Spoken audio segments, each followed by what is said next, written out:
Bagian samping adalah ruang semi terbuka yang dibangun dengan dinding rendah. Di ruang semi terbuka ini, terdapat tempat tidur single kecil di kiri dan kanannya.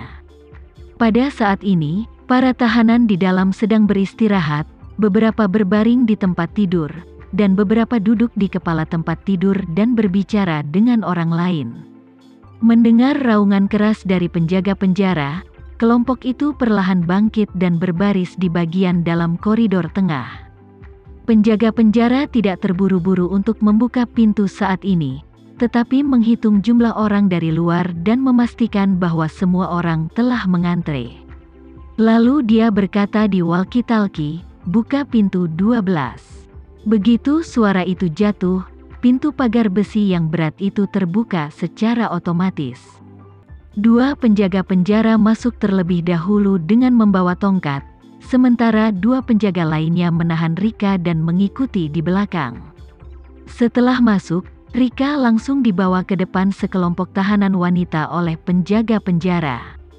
Dan kelompok tahanan wanita dengan warna kulit berbeda ini, mulai dari usia 18, 19 hingga 50 atau 60 tahun, memandangnya dengan penghinaan atau provokasi. Di mata mereka, wanita ras kuning berusia 50-an ini, sekilas terlihat seperti orang sial yang bisa dengan mudah dibuli. Penjaga penjara menunjuk Rika saat ini dan berkata kepada orang banyak, "Dia No. 1024, dan dia akan tinggal di penjara ini mulai sekarang." Rika mengangkat tangannya, melambai kepada semua orang, dan berkata dengan senyum yang dipaksakan, Halo."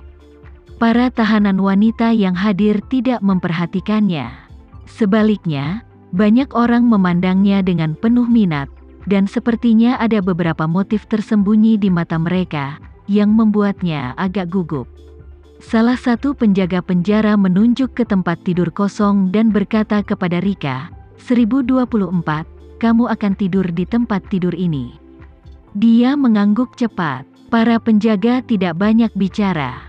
Setelah mengantar Rika, mereka berbalik dan langsung meninggalkan sel. Segera setelah penjaga penjara pergi, seorang wanita kulit putih berambut merah berusia 30-an datang ke Rika, dan bertanya dengan jijik, "Hei, kau orang baru di sini, beritahu aku mengapa kamu bisa masuk penjara?" "Oh," Rika sedikit terkejut dan berkata dengan ragu-ragu, aku masuk penjara karena." Melihat Rika hanya bergumam dan tidak berbicara tentang poin utama, wanita itu segera menegur, "Aku akan memberitahumu, aku adalah penguasa di sel ini, apa yang aku minta, kau lakukan, apa yang aku katakan, kau jawab, jika tidak, hati-hati bahwa aku akan memberimu pelajaran." Rika menggigil ketakutan, dan dengan cepat berkata, Aku membawa barang selundupan." Wanita itu mengerutkan kening dan bertanya, "Membawa barang selundupan? Berapa banyak?" Rika berkata dengan cepat, 5 kilogram. "Apa?" Wanita itu berkata dengan terkejut, 5 kilogram? Apakah kamu yakin kamu tidak berbohong denganku?" Rika buru-buru berkata, "Saya tidak berbohong. Saya mengatakan yang sebenarnya." Wanita itu memandang Rika dari atas ke bawah untuk sementara waktu dan bertanya, "Apakah kau seorang pengedar obat terlarang?" Rika dengan cepat menggelengkan kepalanya, "Tidak, aku bukan pengedar." Wanita itu bertanya lagi, "Lalu kau bekerja untuk mengedarkan? Atau kau menjadi anggota geng?"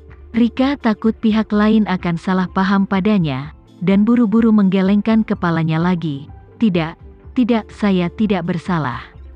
Saya ditipu untuk mengambil barang bawaan di pesawat, dan saya terjebak dalam keadaan linglung." Ketika wanita itu mendengar ini, dia menghela nafas lega, menatapnya dengan senyum menghina, dan menamparkan wajahnya. Rika berteriak, dan hendak bertanya mengapa dia memukulinya ketika dia mendengar wanita itu berkata, "Kupikir kamu orang yang hebat, tapi ternyata kamu adalah hanya seorang wanita bodoh." Rika sepenuhnya salah memahami logika bertahan hidup di penjara-penjara ini. Di sini, jika kamu benar-benar tidak bersalah, tahanan lain akan menggertakmu sampai mati, Tetapi jika kamu seorang penjahat, dan kamu adalah penjahat dengan latar belakang yang hebat, kemudian tahanan lain di sini, belum lagi mereka harus mengaku padamu sebagai leluhur mereka, setidaknya mereka tahu bahwa kamu tidak mudah dikalahkan, dan mencoba untuk menjauh darimu sebisa mungkin. Jika Rika mengaku sebagai pengedar barang terlarang, orang-orang ini pasti akan menjauhinya. Lagi pula, di Amerika Serikat, pengedar identik dengan penjahat, dan pengedar tidak pernah bertindak sendiri. Di belakang mereka ada organisasi yang kejam dan bersenjata lengkap. Namun, Rika takut orang lain akan salah paham dengannya sebagai pengedar, jadi dia mengungkapkan kebenaran ketika dia gugup. Ini setara dengan secara pribadi menekan posisinya di sel ini ke lantai. Itu sebabnya, ketika wanita berambut merah mendengar apa yang dia katakan, dia menamparkan wajahnya tanpa berpikir panjang. Dan wanita berambut merah itu tidak puas ketika dia menamparkan Rika, dia melangkah maju, menatap Rika, dan berkata dengan serius, "Akan aku katakan padamu, di tempatku, jika kamu ingin lebih sedikit menderita, patuhi saja aku. Minta keluargamu untuk memasukkan lebih banyak uang ke rekeningmu, aku punya banyak barang untuk dibeli, tetapi tidak ada cukup uang di rekeningku. Ini adalah kesempatanmu untuk menunjukkan bahwa jika keluargamu memiliki cukup uang untukmu, kamu di sini akan menderita lebih sedikit."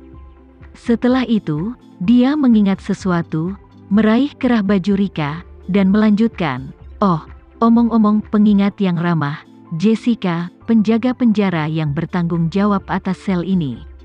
Harganya $40 sebungkus, semua rokok merek American Spirit, tapi rokoknya tidak bisa dibeli melalui rekeningmu di penjara. Kamu perlu memberitahu keluargamu di luar dan menyerahkan uang tunai kepadanya sebelum dia bisa membawanya masuk." Rika berkata dengan gugup, Saya tidak merokok." Wanita berambut merah itu mencibir, dan menamparkan wajahnya lagi, memarahi, "Sialan, kamu tidak memaksaku untuk menamparmu. Mulai besok, kamu akan meminta Jessica untuk memberiku rokok merek American Spirit. Ingat untuk membeli 3 bungkus. Kawan-kawanku ini dan aku mengalami kekurangan tembakau baru-baru ini, kamu lebih baik saling mengenal, kalau tidak, aku harus membuatmu terlihat baik." Rika tiba-tiba berkata dengan wajah sedih, "Saya baru saja dikurung, dan saya belum sempat menghubungi keluarga saya. Di mana aku bisa membelikanmu rokok? Kalau begitu aku tidak peduli." Wanita berambut merah itu berkata dengan dingin, "Singkatnya, sebelum besok malam, jika kamu tidak membelikanku rokok, maka aku akan membunuhmu." Setelah berbicara, dia memperingatkan lagi, "Oh, omong-omong, aku lupa memberitahumu bahwa jika kamu berani mencari peringatan penjara, aku akan memasukkan gagang sikat gigi yang tajam ke tenggorokanmu.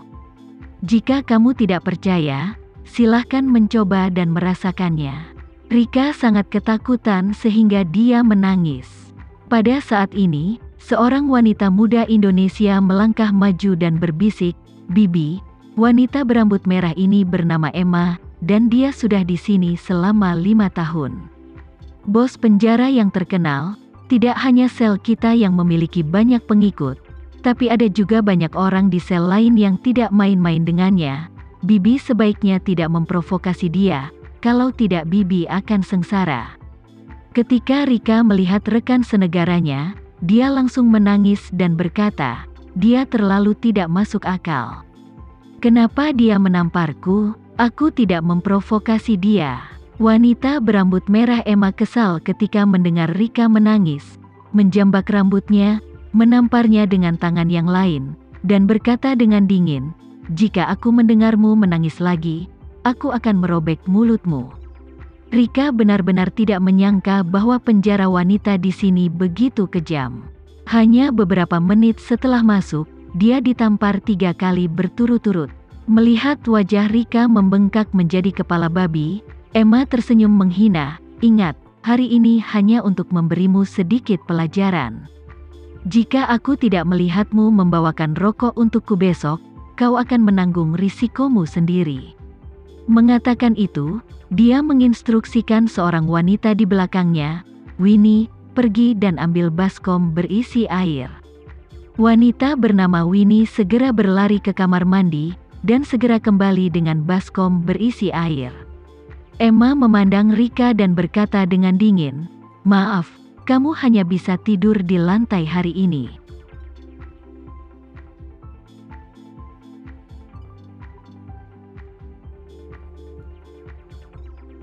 Sekian dulu ya video kali ini, kita lanjutkan lagi videonya di lain waktu.